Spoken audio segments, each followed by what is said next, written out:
also want to bring out that Yeshua said he is the bread of life. And in Matthew 2:1, it talks about how Yeshua was born in Bethlehem. Do you know the Hebrew word for Bethlehem? It's actually 2 words. Beit Lechem, house of bread. And so here we find the bread of life is born in the house of bread. Now I want to move on to, after Passover, the Feast of Unleavened Bread.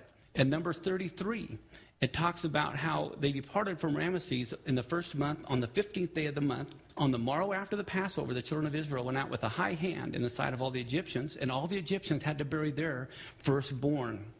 Well, what is significant about that? That is the same day that Yeshua, the Father's firstborn, was also buried. And in Psalm 16:10, it says, "You will not leave my soul in Sheol, neither will you allow your Holy One to see corruption." So here that's speaking about Messiah on the first day of the Feast of Unleavened Bread. He is not made of leaven. He will not corrupt.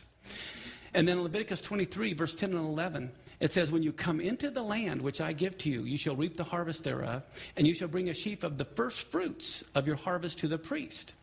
And then it says, "You shall wave the sheaf before the Lord to be accepted for you on the morrow after the Sabbath." So during Passover week, on the morrow after the Sabbath, they would wave the first fruits of the barley harvest. That's when they are waving it. Well, the word sheaf in Hebrew means an omer, but we also know a sheaf can represent a person, and sheaves can represent people. We see that from Psalms 126:6. Where it says, "He that goes forth and weeps, bearing his precious seed, shall doubtless come again rejoicing, bringing his sheaves with him."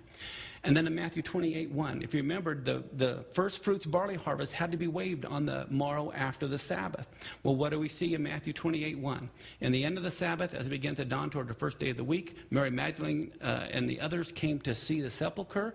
So what do we find? Yeshua rose on the Feast of First Fruits, becoming the first fruits of the barley harvest on the Feast of First Fruits. So we see we have another dress rehearsal.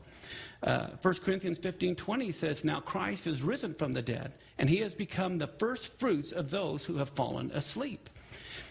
In Acts 6:23, it says Christ should suffer, that he should become the first that should rise from the dead.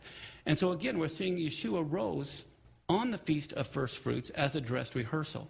And the first fruits have always been a major theme throughout the Bible. You always had to bring the best. And so when everyone would come, they were also coming to the temple at the time of the morning sacrifice. They were all bringing their best of the first fruits. And the Father brought his best. And that's why the Lord said to Mary Magdalene, "Don't touch me. I have not yet ascended." He had to go up to the heaven and become the first fruits offering on the Feast of First Fruits.